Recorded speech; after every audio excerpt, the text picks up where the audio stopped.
पर्वतीचे झोपडपट्टी एरियामध्ये एक 9 वर्षाची लहान मुलगीवर त्यांचेच सख्खे आजोबा म्हणजे मुलगीचे आईचे वडील यांनी जे आहे अतिप्रसंग करण्याचा प्रयत्न केलेला आहे।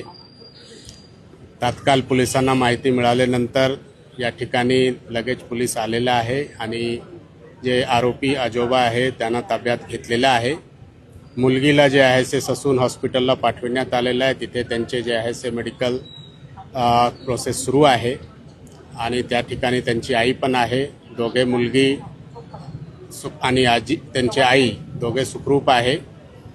या ठिकाणी काही लोक गर्दी केलेले होते, त्यांना जे आहे आवाहन करण्यात आलेलं आहे की त्यांनी जे आहे ते या ठिकाणातून आपल्या घरी जावा, कारण की पोलिसला जे आहे ते कायदेशीर कारवाई करत आहे। तर अशा प्रकारच्या लोकांची गर्दी राहिली तर तिथे जे आहे ते पोलिसांना कायदेशीर कारवाई करण्यामध्ये अडचण निर्माण होणार आहे।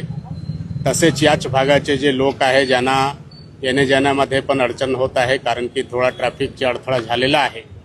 तर सर्वांना आवाहन करण्यात येत आहे की यांच्यामध्ये पोलिसने कायदेशीर कारवाई केलेले आहे आणि बाकी जे राहिलेले कारवाई आहे ते पण तात्काळ करत आहे। त्यामुळे या ठिकाणी गर्दी करण्याची काही आवश्यकता नाही आणि आपल्या घरी ते लोक जाऊ शकतात। पोलीस जे आहे सर्व कारवाई कायदेशीर कारवाई करणार आहे। त्यावरून अशा प्रकारचे घृणित कृत्य झालेलं आहे आणि लोकांचे संतप्त होणे हे जे आहे स्वाभाविक आहे।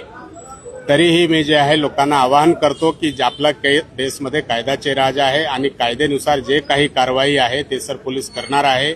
यांना जे आहे ते कमीत कमी वेळामध्ये चार्जशीट चेक करणार आहे आणि ते फास्ट ट्रॅक कोर्टमध्ये यांचे केस जे आहे ते चालवण्याचे आहे। पूर्णपणे जे आहे ते यांच्यामध्ये आपल्याकडून प्रयास होणार आहे।